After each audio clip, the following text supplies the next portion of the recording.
y'all, my name is Missy, and I'm making this video for people who want more information about creating food products for retail sale or wholesale.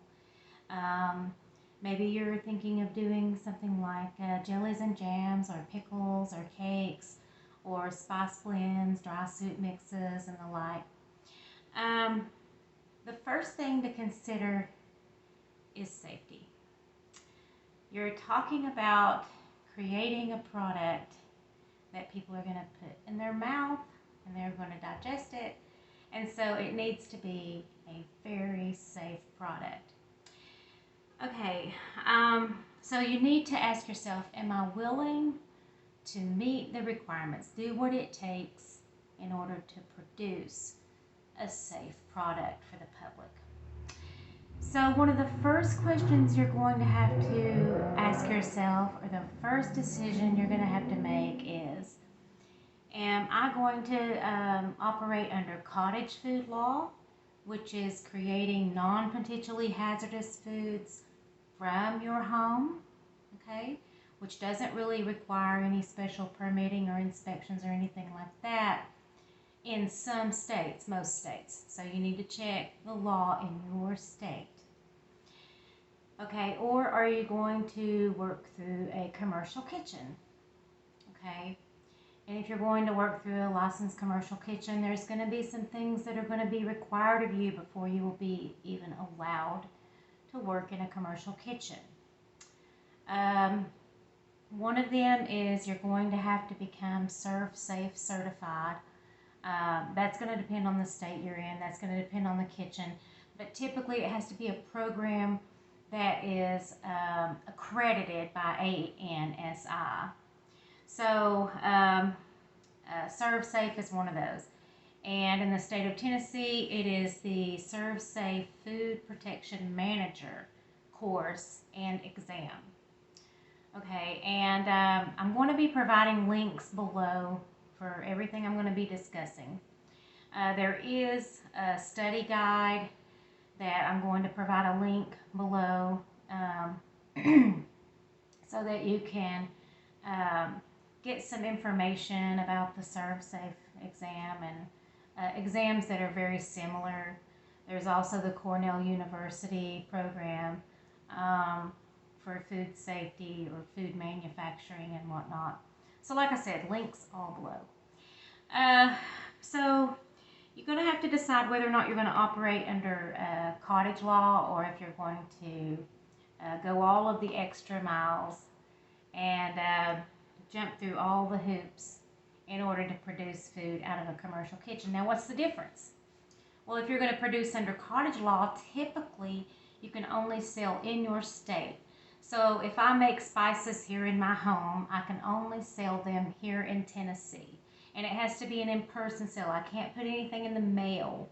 So they would have to buy from me at a farmer's market, a flea market. You get the idea.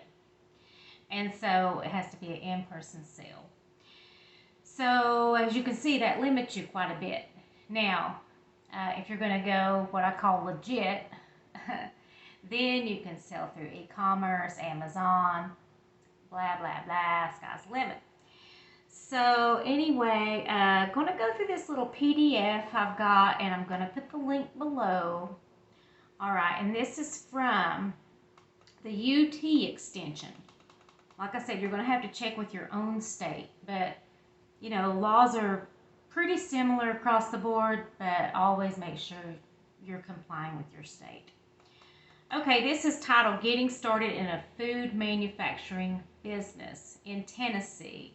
This is the 3rd edition, so make sure that whatever you are researching is current, because these laws change from time to time, okay? And so the last thing you want to do is think, I've got it all under control, and you're on the wrong year. So let's not do that. So anyway, make sure you're on the correct edition, but I'm just going to hit a few highlights here. Should you start your own business? Okay. So are you the kind of person that is going to keep up with the legal aspects, paying taxes, getting business licenses? These things have to be done whether you're under cottage law or whether or not you're doing work out of a commercial kitchen. Your tax responsibilities are pretty much going to be the same. That's also going to depend on how you are set up legally. Are you an LLC, S Corp, C Corp? You need to research all of those different ways that you can form a business legally, sole proprietorship, and you need to decide which one is best for you, okay? But you can't just, produce things and sell them under the table, because guess what? Your address, if you're working under cottage law, has to go on that product, okay? So, if you're the type of person that wants to be shady about everything, this probably ain't for you. Okay, so should you start your own business? So you need to examine your personality and your willingness to comply with laws and regulations and rules and things that help you create a safe product and things that help you operate legally. Okay? It's not worth getting in trouble. Just do everything the correct way, whether you're doing cottage law or whether or not you're working out of a commercial kitchen. Just stay legal. That's my best advice, okay? So you're going to have to do your research. You're going to have to figure out everybody you're going to have to talk to. Here in Knoxville, Tennessee, I've got to do a business license in Knox County and the city of Knoxville. I've got to have 2 business licenses, okay? So make sure you understand things like this. Okay, so the legal aspects, okay, I've just talked about that. The difference between non-potentially hazardous foods and potentially hazardous foods. Basically, if you're doing cottage law, which is producing foods out of your home, you're not going to be able to do pickles. You're not going to be able to do anything that requires refrigeration. You're going to be limited to probably jams and jellies, cookies, spice blends, dry soup mixes, non-potentially hazardous. So make sure you understand the difference between those two and operate within the legal guidelines of what it is you've decided to produce. Most states, cakes do not qualify as non-potentially hazardous, cannot be produced in the home because some states consider them potentially hazardous and they're not going to let you do it that way. Manufacturing acidified foods, things like pickles, those can be problematic, kimchi and whatnot. That's going to have to be done in a commercial kitchen. Potato salad, eggs, mayonnaise, anything like that, not going to be able to do that at home. So things like inspection reports are covered here. Types of permits issued in Tennessee, so you have to make sure you have all of the proper permits that you need.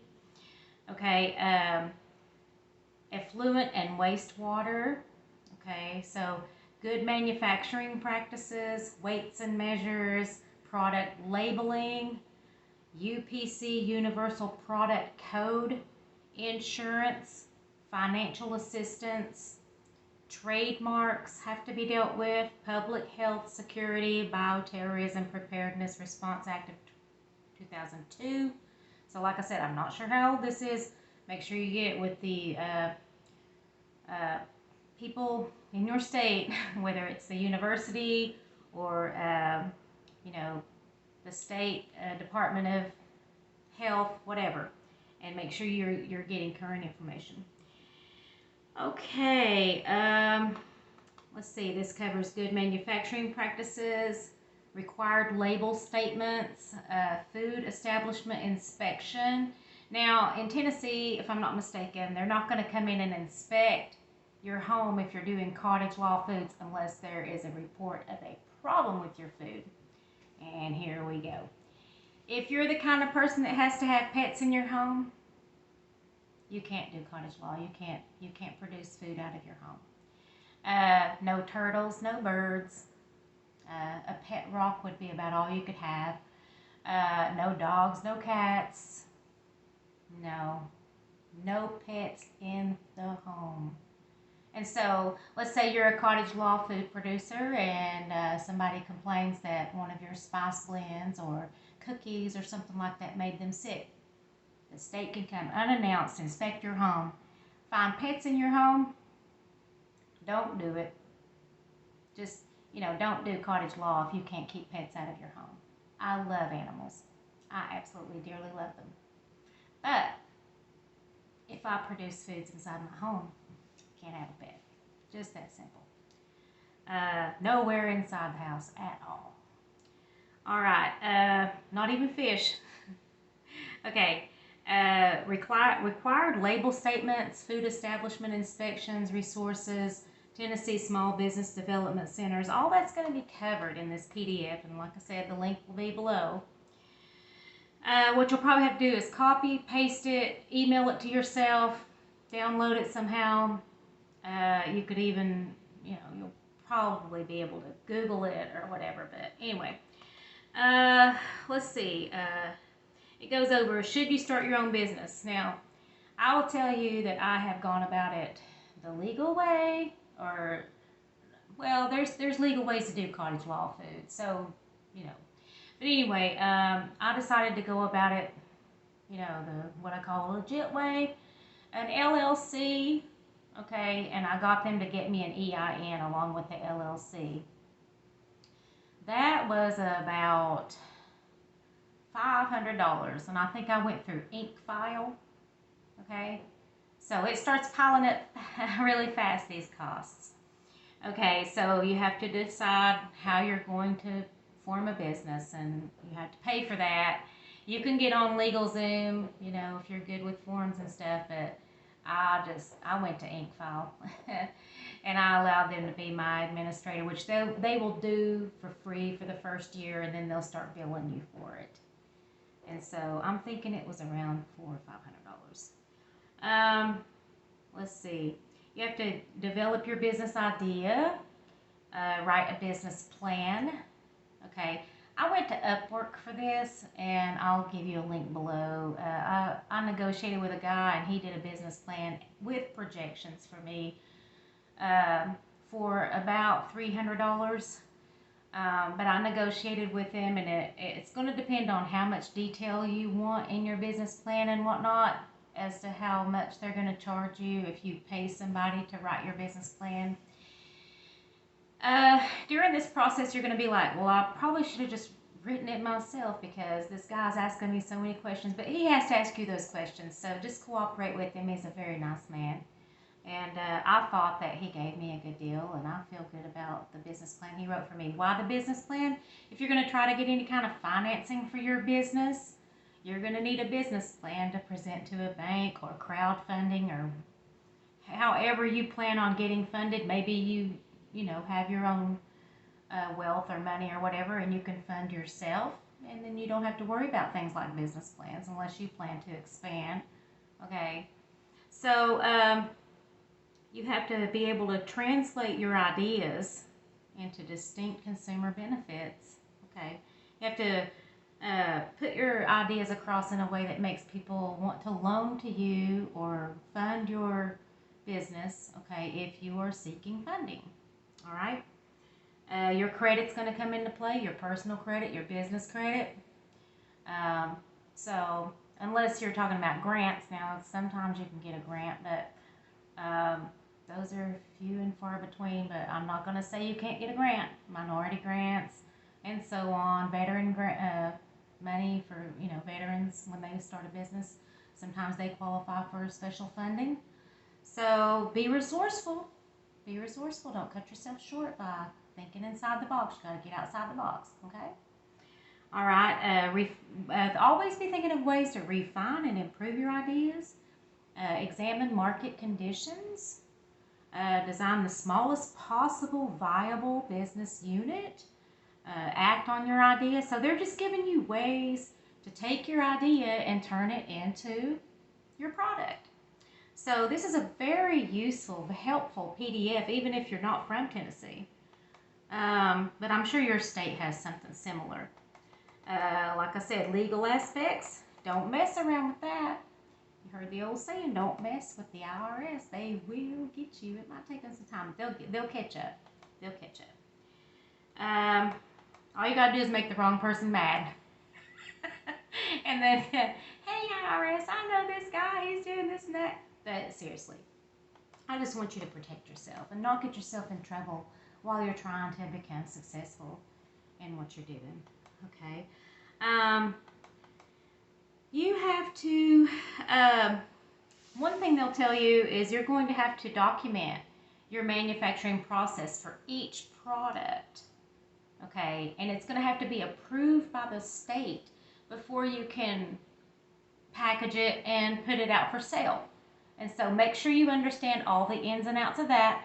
I'm going to put an email, okay, for a lady that is kind of, what do you call, over this. You know, this is her department. These are the kind of questions that she handles.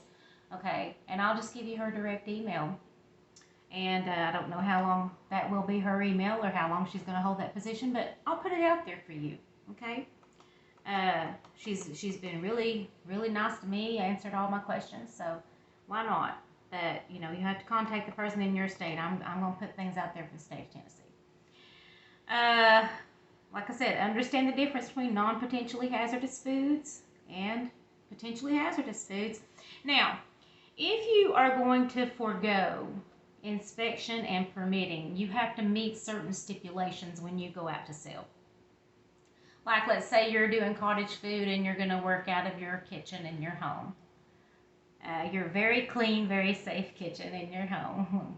You're going to wear gloves and you're going to cover your hair, and your kitchen's going to be really clean.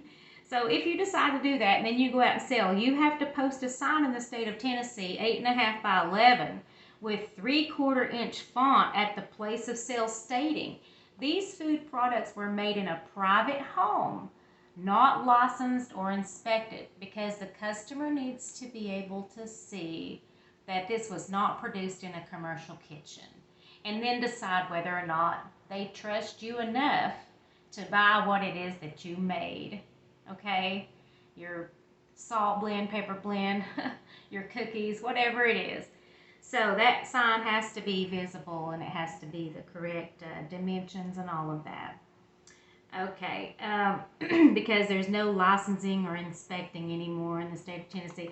Long time ago, you used to be able to do what was called a catering kitchen, and you could do certain things to your kitchen in your home, and then they could come and inspect it, and you know, it would have to meet certain specifications, and those days are gone now. It's either cottage law or commercial kitchen, and each one affects how you're going to be able to sell and what you're going to be able to produce. Okay, let's see. It talks about different equipment and things needed in a commercial kitchen. Manufacturing acidified foods, that would be things like pickles and whatnot. Inspection reports, it's going to cover that. Types of permits issued in Tennessee, it's going to cover that. Let's see. The domestic kitchen permit, only for non-potentially hazardous foods. I'm not sure if that was the catering kitchen of old, or if that's something that you can do to your own kitchen. I don't think it is. Just make sure you understand what that means. Make sure you understand, if you're going to be producing food out of your home, exactly what's required. And the biggest requirement that I have seen is no pets in the home at all. Let's see. It covers retail food laws. Just about anything you can think of is covered here, and if you have a question about any of it, you just email this lady. I'm going to give you her name below and her email. It's going to talk about water, how sanitary your water system is, and inspections and everything regarding all that. Good manufacturing practices, GMPs. Okay, that's where the ServSafe and these ANSI accredited programs come into play. Most everybody's doing ServSafe. Let's see, there's a food handler course, but the state of Tennessee requires you can only get certified in the food protection manager ServSafe course, and there is a difference. Okay, and like I said, there's going to be a link to a study guide below for that, and I think it's very helpful. Let's see, buildings and facilities, equipment, it's going to be covered. production process and controls, anything that you can think of basically is going to be product labeling, how products have to be labeled. And there's warehousing permits too. Things for like room temperature storage and cold storage. And if you're going to be working out of a commercial kitchen, they typically charge about $25 an hour plus storage. So they're going to charge for refrigeration, like if you need to store your products there, or your dry storage or whatever.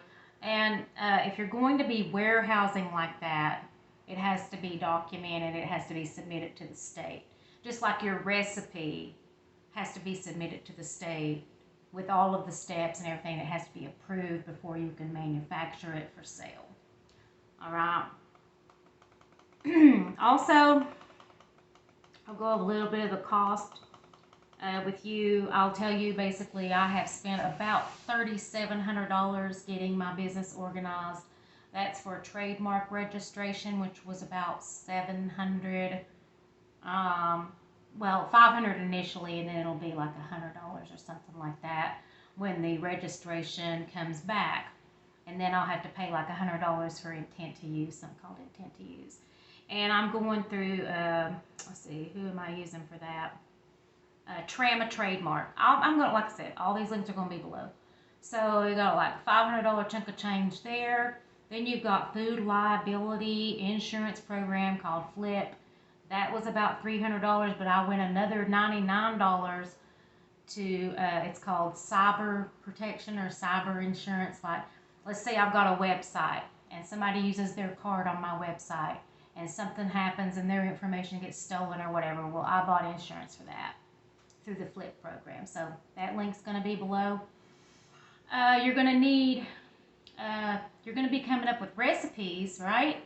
And so you're going to need some bulk ingredients that you're going to be combining, cooking, whatever, in order to come up with your recipes, in order to submit to the state. Also, there's the option of something called co-packers. Let's say you've got a recipe, but you don't want to fool with putting it together.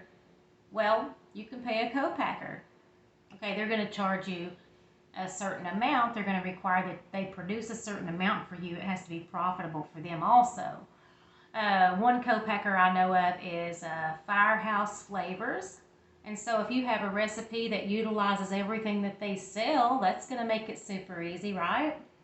And so, and when you submit these recipes to co-packers, you are going to submit them in the format of grams, ounces, or pounds, not teaspoons, tablespoons, and whatnot. Grams, ounces, or pounds, okay?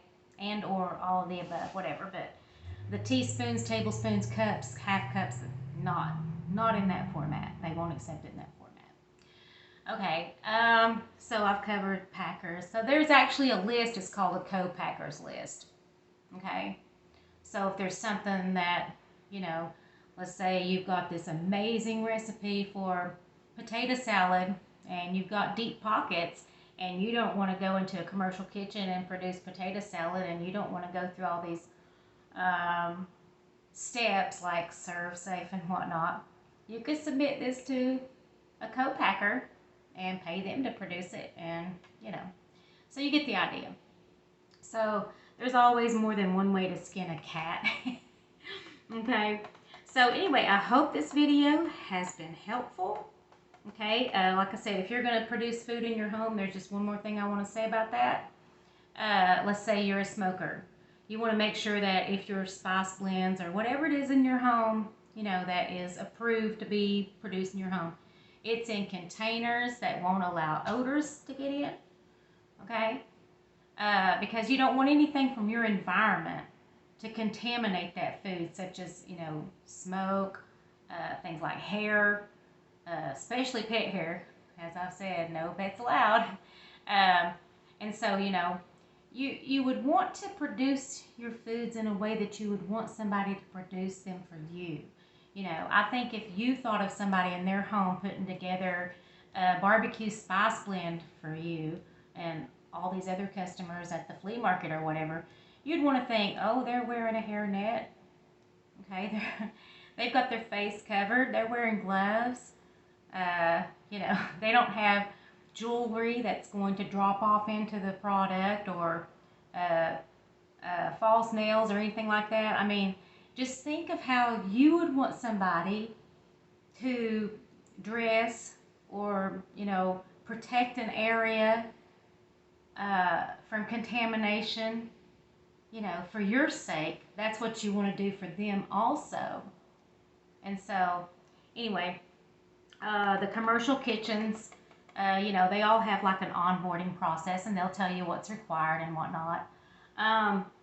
Like, for instance, I have a lung disorder, and I can't wear a mask for very long.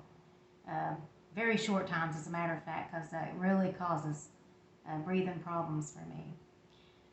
The commercial kitchens don't give a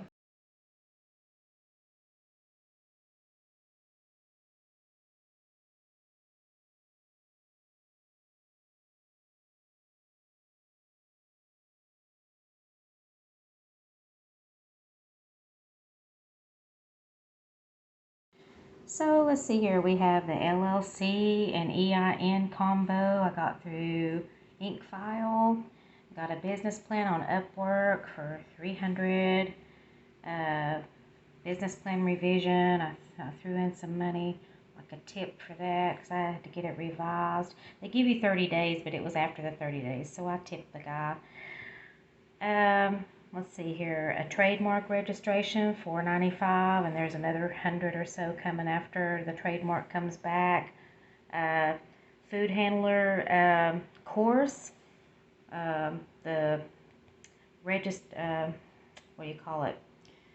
The food protection manager course, okay, through ServSafe was $200, and then there was a testing fee. Online proctoring, that was $108. So ServSafe and testing, you see that was about $300 right there. And business license from Knox County, $17.